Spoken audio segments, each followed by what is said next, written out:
Hello friends, welcome to my channel. Myself Abhishek Srivastava. दोस्तों, आज की वीडियो में हम बल के विषय में चर्चा करेंगे। चर्चा का माध्यम ऑब्जेक्टिव क्वेश्चन होगा। बहुविकल्पीय प्रश्नों के माध्यम से निमी पैटर्न के अनुसार बल के हर टॉपिक पर विस्तार से चर्चा की जाएगी। यह वीडियो CITS व ITI स्टूडेंट्स के लिए बहुत ही उपयोगी सिद्ध होने वाली है। दोस्तों, हमारे चैनल पर जो भी नए हैं, चैनल को सब्सक्राइब करें तथा वीडियो को लाइक व शेयर करना ना भूलें। आपके लाइक व शेयर हमारे लिए मोटिवेशन का कार्य करते हैं। तो आइए अब हम वीडियो की शुरुआत करते हैं। वीडियो की शुरुआत करने से पहले आपको बता देना चाहिए कि वीडियो को लास्ट तक देखें, जिससे आपको इसका पूरा लाभ मिल सके, बीच में मत छूटें।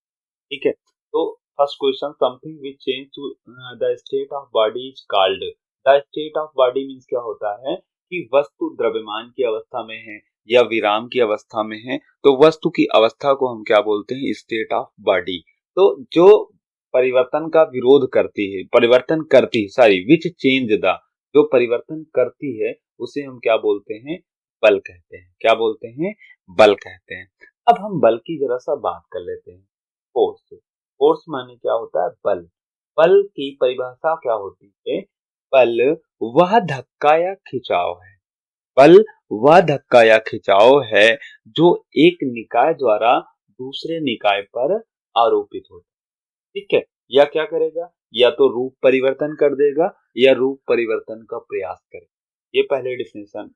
दूसरी अगर अवस्था के पर उसमें बात करें तो बल वह बाह्य कारक है जो किसी वस्तु की विराम अथवा गति की अवस्था में परिवर्तन कर देती है अथवा परिवर्तन करने का क्या करती है, प्रयास करती है। ये हो गई बल के बारे में बात। अगर हम बल के प्रकारों की बात करें तो बल कितने प्रकार का होता है, मेनली दो प्रकार का होता है। एक आपका होता है कांटेक्ट फोर्स और दूसरा आपका क्या होता है, non contact force. Okay, contact force means क्या, जो प्रत्यक्ष संपर्क द्वारा क्या होते हैं, आरोपित होते हैं, उसे हम क्या बोलते हैं, कांटेक्ट फोर्स। प्रत्यक्ष संपर्क द्वारा आरोपित बल। ठीक है, जैसे मनुष्य द्वारा किसी पत्थर को ढकेलना, ठीक है, हवा द्वारा वृक्षों को हिलाना, ये सब किसके उदाहरण है, कांटेक्ट फोर्स के उदाहरण। ठीक है, तो पेशीय बल, मस्कुलर फोर्स भी क्या होते हैं, इसी के अंतर्गत आते हैं। बट नॉन कांटेक्ट की अगर हम बात करते हैं तो अप्रत्यक्ष रूप से अध्यारोपित बल, ठीक है, असंपर्क बल कहते हैं। जैसे धरती के चुंबकीय क्षेत्र में आप अगर दंड चुंबक को लटकाएंगे, एक बार मैग्नेट को लटकाएंगे, तो वो क्या होता है, उत्तर दक्षिण दिशा में क्या होता है, आकर स्थिर हो जाता है। तो यह बल क्या होता है, असंपर्क बल का उदाहरण है। ये बल भी आपके क्या होते हैं, कई प्रकार के होते हैं। जैसे पहला अगर हम बात करें तो हम क्या बोलते हैं, ग्रेविटेशनल फोर्स। क्या बोलते हैं, ग्रेविटेशनल फोर्स। गुरुत्वाकर्षण, ग्रेविटेशनल फोर्स, गुरुत्वाकर्षण बल। ठीक है, यह क्या है, इस बल की प्रकृति कैसी है, आकर्षण बल। बल की प्रकृति दोनों प्रकार की होती है, आकर्षण का भी बल हो सकता है और प्रतिकर्षण का भी क्या हो सकता है, बल हो सकता है। बट गुरुत्वाकर्षण बल किस प्रकृति का बल है, तो यह आकर्षण प्रकृति का एक बल है, आरोपित होता है, जो किसी भी वस्तु को गुरुत्वीय केंद्र, सेंटर ऑफ ग्रेविटी की ओर क्या करता है, खींचने का प्रयास करता है। ठीक है, तो ये हो गया आपका ग्रेविटेशनल फोर्स। अगर हम बात करते हैं दूसरे फोर्स की, तो दूसरा फोर्स होता है हमारा क्या, विद्युत चुंबकीय बल या इलेक्ट्रोमैग्नेटिक फोर्स। क्या होता है आपका, इलेक्ट्रोमैग्नेटिक फोर्स। इलेक्ट्रोमैग्नेटिक फोर्स, ये क्या होता है, ये भी दो प्रकार का होता है। इलेक्ट्रोमैग्नेटिक में एक आपका होता है मैग्नेटिक फोर्स, मैग्नेटिक फोर्स, और दूसरा आपका कौन सा होता है, इलेक्ट्रोस्टैटिक फोर्स। क्या होता है आपका, इलेक्ट्रोस्टैटिक फोर्स। ठीक है, तो इसके बारे में आप जान चुके होंगे, इलेक्ट्रोमैग्नेटिक, मैग्नेटिक, इलेक्ट्रोस्टैटिक फोर्स। ठीक है। तो जब आपका चुंबक के ध्रुवों के बीच उत्तरी ध्रुव और दक्षिणी ध्रुव के मध्य लगने वाला बल क्या होता है, चुंबकीय बल कहते हैं। इसकी गणना क्या की जाती है, गणना की जा सकती है। ठीक है, यह किस प्रकृति की होता है, तो यह आकर्षण प्रकृति का भी होता है और प्रतिकर्षण प्रकृति का भी होता है। यदि आपके नॉर्थ नॉर्थ पोल पास में लाए जाएंगे तो क्या होगा, प्रतिकर्षण प्रकृति का। अगर आपके विपरीत पोल सामने लाए जाएंगे तो कैसा होगा, आकर्षण प्रकृति का। इलेक्ट्रोस्टैटिक फोर्स क्या होता है, जो बिंदु आवेशों के बीच लगता है या चार्ज के बीच क्या होता है, मध्य लगने वाले बल को क्या कहते हैं, स्थिर विद्युत बल कहते हैं। उसके बाद तीसरा अगर हम बात करते हैं तो तीसरा हमारा क्या होता है, नाभिकीय बल। कौन सा तीसरा होता है हमारा, तीसरा यहां पर लिख देते हैं न्यूक्लियर फोर्स, नाभिकीय बल। ठीक है, तो नाभिकीय बल कैसा बल होता है, नाभिकियों के संयोजन वियोजन या क्षय के लिए जो जिम्मेदार बल होते हैं उसको क्या बोलते हैं, नाभिकीय बल। इसको भी दो प्रकार से बांटा जा सकता है, एक बोलते हैं हम क्या, प्रबल बल, स्ट्रांग फोर्स, स्ट्रांग फोर्स, और दूसरा हमारा क्या होता है, दुर्बल बल। क्या होता है, दुर्बल बल, जिसको बोलते हैं हम वीक फोर्स। क्या बोलते हैं, वीक फोर्स। ठीक है, तो जैसे प्रोटॉन या न्यूट्रॉन को बांधे रखने के लिए जो जिम्मेदार बल है उसी को क्या कहते हैं, हम प्रबल बल कहते हैं, स्ट्रांग फोर्स कहते हैं। इस बल की प्रबलता क्या होती है, काफी अधिक होती है। ठीक है, जैसे यदि दो प्रोटॉन हैं, एक फर्मी की दूरी पर हो, एक फर्मी की दूरी पे दो प्रोटॉन हो, तो इनके बीच कार्यकारी प्रबल बल क्या होता है, आकर्षण प्रकृति का होता है। ठीक है, तो दोनों के बीच लगने वाले इस प्रतिकर्षी स्थिर वैद्युत बल का क्या होता है, 10 गुना होता है।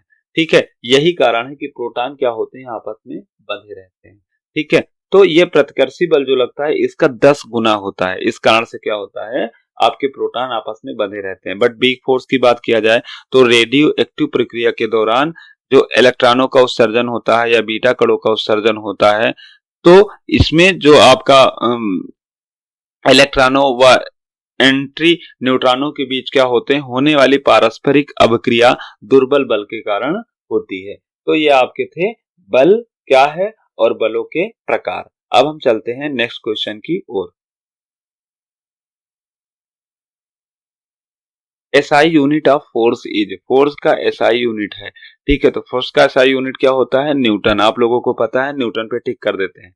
चलिए अब हम बात कर लेते हैं बल की और आयामों में। तो न्यूटन के गति विषयक कितने नियम थे, न्यूटन के गति विषयक 3 नियम थे। कौन कौन से नियम थे, पहला नियम आपको क्या याद रखना है, पहला नियम है लॉ ऑफ इनर्शिया। यदि कोई वस्तु विराम की अवस्था में है तो विराम की अवस्था में ही रहनी चाहती है, यदि गति की अवस्था में है तो गति की अवस्था में ही बनी रहना चाहती है, जब तक उस पर कोई बाह्य बल आरोपित ना किया जाए। तो इसको क्या बोलते हैं, Newton first law of motion. ठीक है, उसके बाद न्यूटन का तीसरा नियम, आप लोगों दूसरा नियम क्या पढ़ा कि the rate of change of momentum, संवेग परिवर्तन की दर क्या होती है, आरोपित बाह्य बल के अनुक्रमानुपाती होती है। ठीक है, तो आप लोगों ने ये पढ़ा था। तो यहां से आपको F इक्वल टू क्या मिला था, m v minus u by t. यहां से F बराबर आपका हो जाता है एम ए। ठीक है, तो ये चीज हो गई। तीसरा न्यूटन के गति विषयक नियम में आप लोगों ने क्या पढ़ा था, तो आप लोगों ने पढ़ा कि प्रत्येक वस्तु पर जो बल आरोपित होता है एक इक्वल एंड अपोजिट रिएक्शन होते हैं। प्रत्येक क्रिया की क्या होती है, एक बराबर परंतु विपरीत अवस्था में क्या होती है, प्रतिक्रिया होती है। इसे हम बोलते हैं क्रिया प्रतिक्रिया का नियम। अब हम F बराबर एम ए पे चर्चा कर लेते हैं। यहाँ पर M इक्वल टू क्या है आपका, किलोग्राम, और A इक्वल टू क्या होता है, A की यूनिट की बात करें तो मीटर प्रति सेकंड स्क्वायर। ए यहाँ पर है एक्सीलरेशन मींस त्वरण, और एम क्या है यहाँ पर, मास ऑफ द ऑब्जेक्ट। तो kilogram metre per second square इसकी यूनिट आती है, जिसको हम क्या बोलते हैं, न्यूटन। क्या बोलते हैं, न्यूटन। ठीक है, ये किस पद्धति में मात्रक है, तो ये MKS/RSI सिस्टम में क्या है, मात्रक है। MKS/RSI सिस्टम में क्या है, मात्रक है। अगर सीजीएस सिस्टम में बात करेंगे तो सीजीएस सिस्टम में क्या होता है, ग्राम सेंटीमीटर पर सेकंड स्क्वायर, इसी को हम क्या बोलते हैं, डाइम। ठीक है, अगर एफपीएस सिस्टम में बात करें तो क्या क्या हो जाएगा, पाउंड पाउंड फीट पर सेकंड स्क्वायर, इसी को हम क्या बोलते हैं, पाउंडल से जानते हैं। तो बी का हमारा सही ऑप्शन क्या हो गया, न्यूटन। दूसरे क्वेश्चन की तरफ बढ़ते हैं। The product of mass and velocity, ठीक है, तो product of mass and velocity m into V, ठीक है, m for mass and v for velocity. तो product of mass and velocity को क्या बोलते हैं, तो आप बोल रहे होंगे संवेग कहते हैं। वेरी गुड, सही सोचा आपने, momentum. Momentum is correct answer. Momentum की जरा सा हम परिभाषा की बात कर लेते हैं, तो किसी वस्तु में किसी वस्तु पर बल आरोपित करने की क्षमता है, ठीक है, जो वस्तु के द्रव्यमान व वेग के गुणनफल के क्या होता है, बराबर होता है, ठीक है। तो अगर हम इसे बात करें तो इसे किस अक्षर से व्यक्त करते हैं, तो इसे अक्षर P से व्यक्त किया जाता है। किससे, P अक्षर से व्यक्त किया जाता है। यह कैसी राशि है, तो यह आपकी वेक्टर क्वांटिटी है। कैसी क्वांटिटी है, आपकी वेक्टर क्वांटिटी है। इसका अगर हम मात्रक की बात करें तो मात्रक किलोग्राम मीटर पर सेकंड होता है। अगर हम इसके विमीय सूत्र की बात करें, डायमेंशन फार्मूले की बात करें, तो इसका डायमेंशन फार्मूला क्या हो जाएगा आपका, m/L/T-1। बल का डायमेंशन फार्मूला वो तो क्या होता है, तो बल का डायमेंशन फार्मूला हो जाएगा, फोर्स का डायमेंशन फार्मूला क्या हो जाता है, mL/T-2। चलिए अब हम आगे क्वेश्चन पर चलते हैं। The product of mass and acceleration, आप लोग को पता है, इसमें कुछ नहीं बताना है। F फोर्स इक्वल टू क्या होता है, mass into acceleration. F equal to ma। Momentum equal to क्या होता है, P m इंटू P, इसको P से डिनोट करते हैं। टार्क इक्वल टू क्या होता है, टाउ इक्वल टू होता है F इंटू D, बल तथा बल की क्रिया रेखा के बीच की दूरी, ठीक है, ये F इंटू D होता है, ठीक है। तो ये था इस क्वेश्चन का सॉल्यूशन। अब हम आगे बढ़ते हैं। What is the metric unit of momentum, अभी हम लोगों ने पढ़ा, क्या होता है, kilogram metre per second. Next question पे चलते हैं।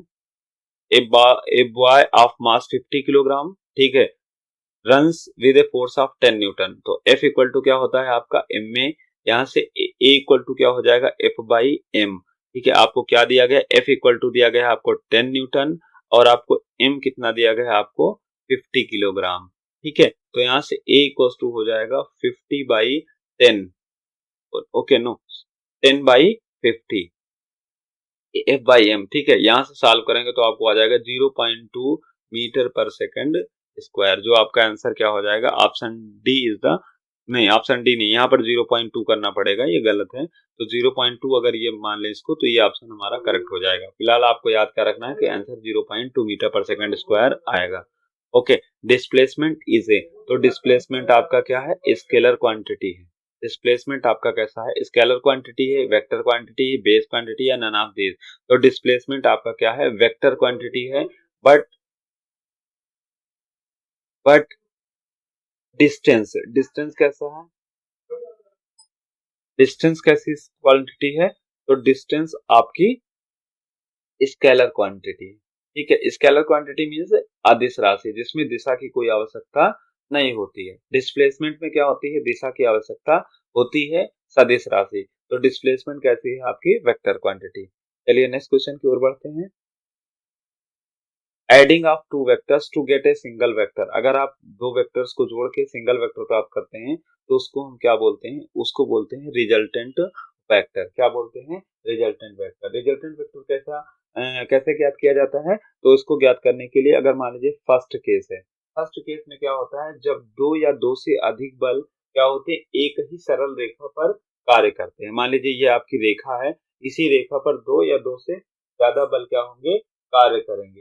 तो तीनों, दोनों बलों का या तीनों बलों का जो परिणाम हो जाएगा, क्या हो जाएगा, उनके योग के बराबर हो जाएगा। जैसे मान लो ये P, इसी दिशा में आपका Q, इसी दिशा में आपका F, तो इसका परिणामी क्या हो जाएगा, resultant equal to P, vector P plus vector Q plus vector F, और इसकी दिशा क्या हो जाएगी, इन तीनों बलों की दिशा में क्या होगी, बड़े बल की क्या होगी, इन तीनों बल की दिशा में ही कार्य करेगा। बट अगर क्या हो जाएगा, मान लीजिए दो बल आपके कार्य कर रहे हैं, एक ही सीधी रेखा में कार्य कर रहे हैं, बट विपरीत दिशा में कार्य कर रहे हैं, तो इस स्थिति में क्या हो जाएगा, रिजल्टेंट जो आपका फोर्स हो जाएगा वो क्या हो जाएगा, माइनस हो जाएगा, ठीक है। बड़े बल से छोटा वाला बल क्या हो जाएगा, माइनस हो जाएगा, और परिणामी बल बड़े वाले बल की दिशा में क्या करेगा, कार्य करेगा। जैसे मान लो ये P फोर्स लग रहा है, ये आपका Q है, तो अगर P की वैल्यू बड़ा है तो इस दिशा में आपका बल कार्य करने वाला है, अगर Q बड़ा है तो आपका इस दिशा में कार्य करने वाला है। द्वितीय स्थिति की अगर हम बात करते हैं तो समांतर बल, क्या होता है, समांतर बल। समांतर बल में क्या होता है कि जब दो या दो से अधिक समांतर बल क्या होते हैं, एक ही दिशा में कार्य करते हैं, तो उनका परिणाम, जैसे मान लीजिए ये है आपका एक बल ये कार्य कर रहा है और एक बल आपका ये कार्य कर रहा है, तो ये क्या है आपका, ये सपोज करिए बल Q है, ये बल क्या है आपका Q है, तो एक ही दिशा में कार्य कर रहे हैं, तो उनका परिणामी बल क्या होता है, उनके गणितीय योग के बराबर होता है। सपोज करिए 5 न्यूटन है, ये आपका कितना है 3 न्यूटन है, तो क्या होगा, इनके गणितीय योग के क्या होगा, बराबर होगा, तो ये जो रिजल्टेंट फोर्स आएगा वो आपका 8 न्यूटन का आ जाएगा। ठीक है, अब ये दोनों बल कहां पर लगेंगे, तो ये ए तथा बी, जैसे मान लीजिए आपका ये पॉइंट है, पी पॉइंट है, ये क्यू पॉइंट है, तो पी और क्यू पॉइंट के बीच में क्या करेंगे, कार्य करेंगे। ठीक है, तो अगर इसकी कहां पर कार्य करेंगे, तो उसके लिए फार्मूला हमारा क्या होता है, P upon Q equal to क्या हो जाता है, P upon Q equal to, मान लीजिए सपोज करिए आपका पॉइंट ए मान लेते हैं एक बार, और इस पॉइंट को बी मान लेते हैं, ये फोर्स हमारा P मान लिया, इस फोर्स को हमने Q मान लिया। ठीक है, तो ये हमारी क्या हो गई, लाइन हो गई दोनों बलों के रेखों को मिलाने के लिए। यहाँ से इसका रिजल्टेंट फोर्स काम कर रहा है, ये पॉइंट C है, और रिजल्टेंट क्या बोलते हैं, R पे बोलते हैं। तो यहाँ जो संबंध निकलता है P upon Q equal to होता है BC upon AC, BC upon AC, P upon Q equal to BC upon AC। ये आपको याद रखना। तो यहाँ से क्या हो जाता है, P into AC equal to Q into DC।